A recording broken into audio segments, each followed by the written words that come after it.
ಎಲ್ರಿಗೂ ನಮಸ್ಕಾರ. ನನ್ನ ಹೆಸರು ಹನುಮಂತರಾಜು ಕೆ, ಸಮಾಜ ರಕ್ಷಣಾ ಸೇನೆ ರಾಜ್ಯಾಧ್ಯಕ್ಷ, ಮೈಸೂರಿಂದ. ಸರ್ಕಾರಿ ನೌಕರರ ಗೃಹ ನಿರ್ಮಾಣ ಸಹಕಾರ ಸಂಘ, ಚಾಮರಾಜ ಜೋಡಿ ರಸ್ತೆ, ಮೈಸೂರು. ಇಲ್ಲಿ ಸಹಕಾರ ಸಂಘದಲ್ಲಿ ಶ್ರೀ ಮಹೇಶ್ ಅಧ್ಯಕ್ಷರು, ಮಾಜಿ ಹಾಲಿ ನಿರ್ದೇಶಕರು. ಕಳೆದ 25 ವರ್ಷಗಳಿಂದ ಹೆಚ್ಚು ನಿರಂತರವಾಗಿ ಅಧ್ಯಕ್ಷರಾಗಿ ಮುಂದುವರ್ಕೊಂಡು ಬಂದಿರುವಂಥ ಇವರ ಸಂಘದ ಅವ್ಯವಹಾರಗಳು, ಹಣಕಾಸಿನಲ್ಲಿ ಆರ್ಥಿಕ ಅಶಿಸ್ತು,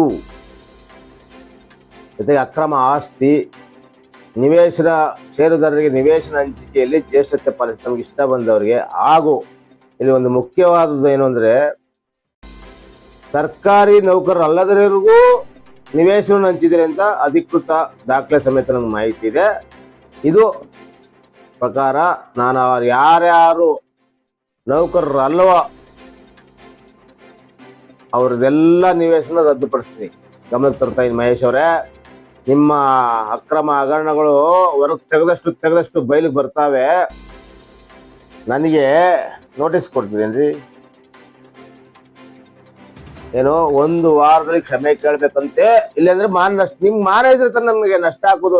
ನೀವೇ ಭ್ರಷ್ಟಾಚಾರಿಗಳು. ಇದನ್ನ ತಗೋಗಿ ನಾನು ಯಾವ ರೀತಿ ಕೋರ್ಟ್ನಲ್ಲಿ PL ಹಾಕ್ಬೋದಾ ಅಥವಾ WP ಹಾಕ್ಬೋದಾ, ಇಲ್ಲ ಬೇರೆ ಏನು ವಿಜಿಲೆನ್ಸ್ ಇದೆ, CCB ಇದೆ,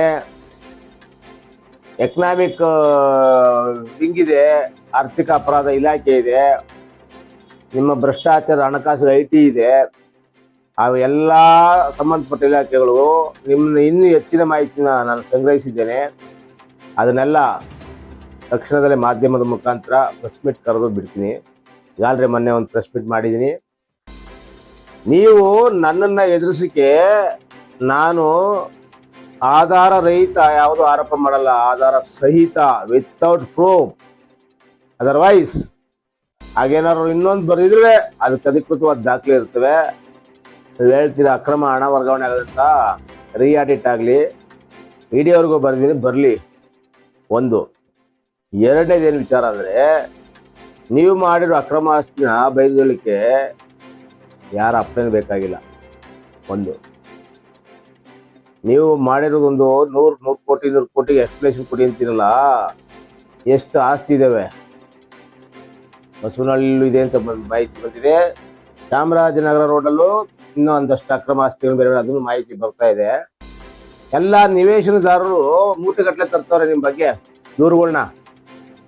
ಪೇಪರ್ ವೈಸ್ ಅಲ್ಲ, ಮೂಟೆಗಟ್ಟಲೆ. ಯಾರ ಹತ್ರ ಆಡ್ತಾ ಇದ್ದೀರಾ ನೀವು ಆಟ?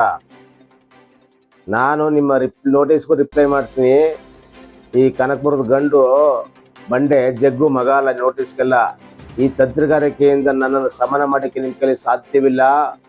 ನಿಮ್ಮ ಮಹೇಶ್ ತಿಳ್ಕೊಳ್ಳಿ, ನೀವು ಯಾವ ಕಾಲಿಟ್ಟು ಬಂದ್ರೋ ಅವತ್ತೇ ಆ ಸಂಘಕ್ಕೆ ಶುರುವಾಯಿತು ವಕ್ರ. ಎಷ್ಟು ಕೋಟಿ ವ್ಯವಹಾರ ಆಗದೆ, ಯಾರ್ಯಾರಿಗೆ ಡೆವಲಪರ್ಸು ನಿಮ್ಮ ಆತ್ಮೀಯರು, ಹೇಳ್ತೀನಿ ಹೆಸರು, ತೆಗೆದಿದ್ದೀನಿ ದಾಖಲೆ, ಎಷ್ಟೆಷ್ಟು ಕೋಟಿ ಕೊಟ್ಟಿದ್ರೆ, ಅವ್ರೇನು ಡೆವಲಪ್ ಮಾಡೋರು ಲೇಔಟಲ್ಲಿ ಯಾರ್ಯಾರಿಗೆ ಆ ನಿವೇಶನ ಹಂಚಿದ್ದೀರಾ, ಅದರೆಲ್ಲ ಪಾರದರ್ಶಕತೆ ಏನು, ಕಿಕ್ ಬ್ಯಾಕ್ ಎಷ್ಟಾಗದೆ ಎಲ್ಲ ತೆಗಿಸ್ತೀನಿ.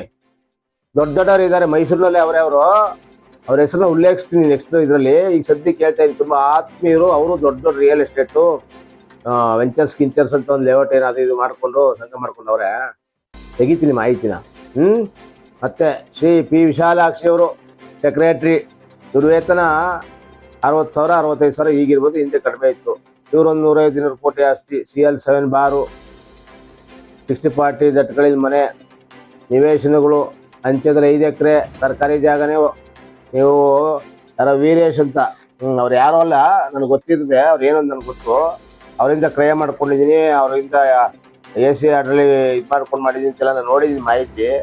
ಅದಕ್ಕೂ ಅದನ್ನ ದಾಖಲೆ ತೆಗೆದಿದ್ದೀನಿ. ನಿಮ್ಮ ವಾರ್ಷಿಕ ಆದಾಯನಲ್ಲಿ ಅಫಿಡೇವಿಟ್ ಮಾಡ್ತಿದ್ರಲ್ಲ, ಡಾಕ್ಯುಮೆಂಟ್ ತೆಗೆದಿದ್ದೀನಿ. ಈಗ ನೀವು ಎಷ್ಟು ಮೋಸ ನಡೆದಿರ್ಬೋದು ಸರ್ಕಾರಿ ನೌಕರ ಸಂಘದಲ್ಲಿ. ನಾನು ಆಗಲೇ ಹೇಳ್ದಂಗೆ ಬಡ ನೌಕರರು ಪೊಲೀಸ್ ಇಲಾಖೆಯಲ್ಲಿ ಅವರೇ, ರೆವಿನ್ಯೂ ಡಿಪಾರ್ಟ್ಮೆಂಟಲ್ಲಿ ಅವರೇ, ಕಂದಾಯ ಕಚೇರಿಗಳೆಲ್ಲ ಅವರೇ, ಇನ್ನಿತರ ನೌಕರರು, ಡಿ ಗ್ರೂಪ್ ನೌಕರರವ್ರೆ. ಹೆಸರಿಗಷ್ಟೇ. ಇವ್ರು ಬೇಕಾದವ್ರಿಗೆ, ಇವ್ರು ಇಚ್ಛೆ ಬಂದವ್ರಿಗೆ, ಇವ್ರಿಗೆ ಯಾರ್ಯಾರು ದುಡ್ಡು ಕೊಡ್ತಾರೆ ಅವ್ರಿಗೆಲ್ಲ ಬೇಗ ರಿಜಿಸ್ಟರ್ ಮಾಡ್ದಾಗ್ರೆ ಮೊದಲು ದುಡ್ಡು ಕಟ್ಟೋರ ಕತೆ ಏನು? ಎಲ್ಲಿದೆ ಪಾರದರ್ಶಕತೆ? ಸಹಕಾರ ಸಂಘದ ರಿಜಿಸ್ಟರ್ ಸಾಹೇಬ್ರೆ, ನೀವು ನಾನು ದೂರು ಕೊಟ್ಟಿದ್ದೀನಿ ಈಗಾಗಲೇ, ಅದ್ರ ಬಗ್ಗೆ ಸೀರಿಯಸ್ ಎನ್ಕ್ವೈರಿ ಆಗಲಿಲ್ಲ ಅಂದರೆ ನಾನು ಯಾರ್ಯಾರು ನಿವೇಶನ ಹೊಂದಿದ್ರು ಅವ್ರನ್ನೆಲ್ಲ, ಈಗ ಆಲ್ರೆಡಿ ನನ್ನ ಕಾಂಟ್ಯಾಕ್ಟ್ ಇದ್ದಾರೆ, ಅವ್ರನ್ನೆಲ್ಲ ಒಟ್ಟುಗೂಡಿಸಿ ಸನ್ಮಾನ್ಯ ಶ್ರೀ ಈ ರಾಜ್ಯದ ಮುಖ್ಯಮಂತ್ರಿ ಸಿದ್ದರಾಮಯ್ಯನವರ ನೇತೃತ್ವದಲ್ಲಿ ಇವ್ರ ನೇತೃತ್ವದಲ್ಲಿ ಅವ್ರನ್ನ ಭೇಟಿ ಮಾಡಿ ನ್ಯಾಯಾಂಗ ತನಿಖೆಗೆ, ನಿವೃತ್ತ ನ್ಯಾಯಾಧೀಶರ ನ್ಯಾಯಾಂಗ ತನಿಖೆ, ಯಾಕಂದ್ರೆ ನೀನು ಸಣ್ಣ ಪುಟ್ಟ ಅಲ್ಲ, ಎಷ್ಟು ಕೋಟಿ ಹೇಳೋದಕ್ಕೆ ಡೀಟೇಲ್ಸ್ ಕೇಳ್ತಾರೆ, ಹಾಕ್ತಾರೆ ಲೆಕ್ಕನ, ನಾನೆಲ್ಲ ಕೊಟ್ಟಿದ್ದೀನಿ ದಾಖಲೆನ ಬರ್ತವೆ. ವಿತೌಟ್ ಹೋಪ್ ನೋಡಿ, ನಿಂದು ಏರ್ಕೊ ಹೋಯ್ತಾದೆ ಬಂಡ್ಲು, ಇದು ನಿಮ್ದೇನೆ ಕೊಡ್ತೀನಿ ಇವನ್ನೆಲ್ಲ ದಾಖಲೆ. ನನ್ನ ಏನ್ ಅನ್ಕೊಂಡಿದ್ದೀರಾ ನೋಡಿ, ಈಗ ಲೋಕಾಯುಕ್ತದ ಮೇಲೆ ಕಂಪ್ಲೇಂಟ್ ದಾಖಲಾಗದೆ. ಮಹೇಶ್, ವಿಶಾಲಾಕ್ಷಿ ಇಬ್ಬರ ಮೇಲೆ ಆಗಿದೆ. ನೀವು ಇಲ್ಲೂ ತಪ್ಪಿಸ್ಕೊಳ್ಳೋಕೆ ಪ್ರಯತ್ನ ಪಟ್ಟರು, ನಾನು ಅಷ್ಟು ಸುಲಭ ಬಿಡೋ ವ್ಯಕ್ತಿ ಅಲ್ಲ. ಅದ್ರ ಮೇಲಧಿಕಾರಿ, ನನಗೆ ಇಲ್ಲಿ ನ್ಯಾಯ ಸಿಕ್ಕಿದ್ರೆ ಭಾಳ ಖುಷಿ. ಲೋಕಾಯುಕ್ತದಿಂದ ನ್ಯಾಯ ಸಿಕ್ಕಲಾದ್ರೆ ಅದು ಏನಿದೆ ಮೇಲಿದ್ದು ಮುಂದಿನ ಸಕ್ಷಮ ಪ್ರಾಧಿಕಾರಗಳು ಯಾವುದೇ ಆಗಿರ್ಬೋದು, ಅದು ಉನ್ನತ ಮಟ್ಟಕ್ಕೆ ಹೋಗೋಕ್ಕೂ ನಾನು ಸಿದ್ಧ ಇದ್ದೀನಿ. ಮತ್ತೊಮ್ಮೆ ಎಚ್ಚರಿಸ್ತಾ ಇದ್ದೀನಿ, ಭ್ರಷ್ಟರಾದಂಥ ನಿಮಗೆ ಮಾನ ಇಲ್ಲ, ನಮಗಿದೆ. ನೀವು ಮಾನಷ್ಟು ಮೊಕದ್ದಮೆ ಹಾಕೋದಿರಲಿ, ನೀವು ಹೋಗಿ ಮಾಡಿದಿರಲ್ಲ ಅಕ್ರಮ ವ್ಯವಹಾರ, ಅದ್ರಲ್ಲಿ ಹೋಗೋ ಮಾನ ಮರ್ಯಾದೆ ಉಳಿಸ್ಕೊಳ್ಳಿ. ನನಗೆ ಬುದ್ಧಿ ಹೇಳೋಕೆ ಬರಬೇಡಿ. ನೋಟಿಸ್ಗೆ ವಿತ್ ಡಾಕ್ಯುಮೆಂಟ್ಸ್ ರಿಪ್ಲೈ ಕೊಡ್ತೀನಿ. ಸಂಬಂಧಪಟ್ಟ ಇಲಾಖೆಗೂ ಇವತ್ತು ದೂರು ಕೊಟ್ಟು ಎಲ್ಲ ರೆಡಿ ಮಾಡ್ತಾ ಇದ್ದೀನಿ. ನಿಮ್ದೆಲ್ಲ ಇನ್ನೂ ಸಾಕಷ್ಟು ಬರ್ತಾವೆ, ಕರ್ಮಕಾಂಡ ಬಯಲಿಗೆದಷ್ಟು ಬರ್ತಾವೆ. ಎಲ್ರಿಗೂ ಒಂದು ಪಾಠ ಆಗಲಿ. ಸಹಕಾರ ಸಂಘಗಳು ಹೆಚ್ಕೊಂಡ್ಬಿಟ್ಟವೆ. ಎಷ್ಟೋ ನಿವೇಶನಿಗೆ ಅವ್ರು ಯಾರು ಹೇಳ್ತೀರಿ, ಇನ್ನೊಂದು ಯಾವುದೋ ಲೇಔಟ್ ಐಶ್ವರ್ಯ ಯಾವುದೋ ಅದು ಆಗ್ಲಂತ ಅವರು ದುಡ್ಡು ತಗೊಂಬರ್ತಾವ್ರೆ. ಬರಲಿ ಎಲ್ಲರೂ. ನಿಮ್ಮ ಸಹಕಾರ ಸಂಘಕ್ಕೆ ಒಂದು ಅಂಕುಶ ಹಾಕ್ಲಿಲ್ಲ ಅಂದ್ರೆ ಸರ್ಕಾರ, ಇಲ್ಲ ಸೂಪರ್ ಸೀಡ್ ಮಾಡ್ಬೇಕು ಸಂಘನ, ಮಾಡ್ಬಿಟ್ಟು ಯಾರ KS IAS ಯಾರು ಅಡ್ಮಿನಿಸ್ಟ್ರೇಟರ್ ಹಾಕಿ ಇರೋ ನಿವೇಶನಗಳು ಇದು ಮಾಡಿ ಸರ್ಕಾರನೇ ವಶಪಡಿಸ್ಕೋಬೇಕು. ಇದನ್ನ ಇಲ್ದರೆ ಇವರೆಲ್ಲ ದುಡ್ಡಿದೆಯೋ ಇಲ್ವೋ ಎಲ್ಲ ನುಂಗಿ ನೀರು ಕೊಡ್ಬಿಟ್ಟವ್ರೆ. ಎಷ್ಟು ಸಾವಿರಾರು ಕೋಟಿ ಇತ್ತಲ್ಲಿ ಸಂಘದಲ್ಲಿ. ಇವಾಗ ಜೀರೋ ಬ್ಯಾಲೆನ್ಸ್ ಇರೋದು ಇಲ್ಲ ಕಡಿಮೆ ಇರೋದು ಗೊತ್ತಿಲ್ಲ. ಈಗ 400 ಸೈಟ್ ಎರಡಲ್ಲಿ ರಿಲೀಸ್ ಆಗದೆ, ಅದನ್ನು ಜ್ಯೇಷ್ಠತೆ ಪಾಲಿಸಲ್ಲ. ಈಗ ಯಾರೋ ಅಧ್ಯಕ್ಷರು ಅಣ್ಣೇಗೌಡರು ಬಂದವ್ರೆ, ಅವರು ಅದ್ರ ಬಗ್ಗೆ ಹಿಂದೆ ಆಗಿರುವಂಥ ಲೋಪದೋಷಗಳ ಬಗ್ಗೆ ಸರಿಯಾಗಿ ವರದಿ ಕೊಡಬೇಕು. ಇಲ್ಲಾಂದ್ರೆ ನಾನು ಅವ್ರ ಮೇಲೂ ದೂರು ಕೊಡ್ತೀನಿ. ಈಗ ನಾನು ಮತ್ತೊಮ್ಮೆ ಎಚ್ಚರಿಕೆ ಕೊಡೋದಂದ್ರೆ ನೋಡಿ, ವಿಶಾಲಾಕ್ಷಿ ಕಾರ್ಯದರ್ಶಿ ಶ್ರೀಮತಿ ಮಹೇಶ್ ಅವರು ಮಾಡಿರೋ ಹಗರಣನ ಸರ್ಕಾರ ಉನ್ನತ ಮಟ್ಟದ ಕಮಿಟಿ ಮಾಡಬೇಕು, ತನಿಖಾ ಸಮಿತಿ ಮಾಡಬೇಕು. ಅದು ನಿವೃತ್ತ ನ್ಯಾಯಾಧೀಶರ ನೇತೃತ್ವದಲ್ಲೇ ಇರಬೇಕು. ಗೂಡಾಗಿಂತ ಹೆಚ್ಚಾಗೋದಿಲ್ಲ, ಅದಕ್ಕಿಂತ ಹೆಚ್ಚಾಗದ ಅದನ್ನು ತನಿಖೆಯಾಗಿ ಬಯಲಿಗೆಳಿಬೇಕು. ತಪ್ಪಿತಸ್ಥರು ಶಿಕ್ಷೆ ಆಗಬೇಕು ಅಂತ ಹೇಳ್ತಾ ನಾನು ಮಾತ್ರ ಮುಗಿಸ್ತೇನೆ. ಹನುಮಂತರಾಜ್ ಕೆ, ಸಮಾಜ ರಕ್ಷಣಾ ರಾಜ್ಯಾಧ್ಯಕ್ಷ, ಮೈಸೂರಲ್ಲಿ ಯಾವ ಎಡಳ್ಳಿ, ವರುಣ, ಅಂಚ, ಸಾತ್ಗಳ್ಳಿ, ಶಕ್ತಿನಗರ, ಉಯಿಲಾಳು, ಯಮ್ನಳ್ಳಿ, ವಾಜಮಂಗ್ಲ ತುಂಬಾ ಲೇಔಟ್ಗಳು ಮಾಡವ್ರೆ. ಸೈಟ್ ಯಾರು ಕೊಟ್ಟವ್ರೆ ಅಂದ್ರೆ ಯಾರ್ಯಾರು ಇವ್ರಿಗೆ ಆಪ್ತರು, ಯಾರ್ಯಾರು ಇವ್ರಿಗೆ ಸ್ನೇಹಿತರು, ಯಾರ್ಯಾರು ದುಡ್ಡು ಕೊಡ್ತಾರೆ ಅವ್ರಿಗೆ ಹಂಚ್ಬಿಡುದು.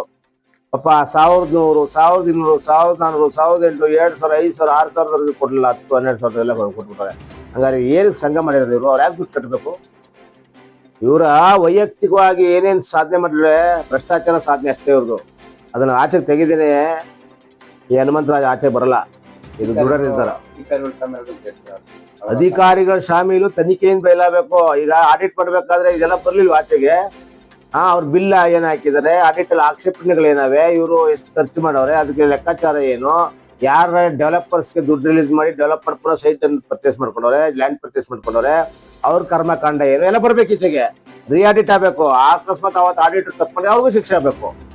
ಈಗ ಸನ್ಮಾನ್ಯ ಮುಖ್ಯಮಂತ್ರಿ ಅವ್ರ ನೇತೃತ್ವದಲ್ಲಿ ಈ ಇಲಾಖೆ ಇದೆ, ಸಹಕಾರ ಇಲಾಖೆ.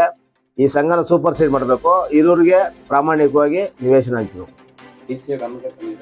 DC ಅವ್ರ ಗಮನಕ್ಕೆ ಈಗ ನಾ ಎಲ್ಲ ರೆಡಿ ಮಾಡಿದ್ದೀನಿ. ನಾನು ಉನ್ನತ ಮಟ್ಟ ಸಂಬಂಧಪಟ್ಟ ಇಲಾಖೆಗೆ ಮಾಡಿದ್ದೆ. ಈಗ DC ಅವ್ರ ಗಮನಕ್ಕೂ ನಾಳೆ ಖುದ್ದಾಗಿ ಹೋಗಿ ಭೇಟಿ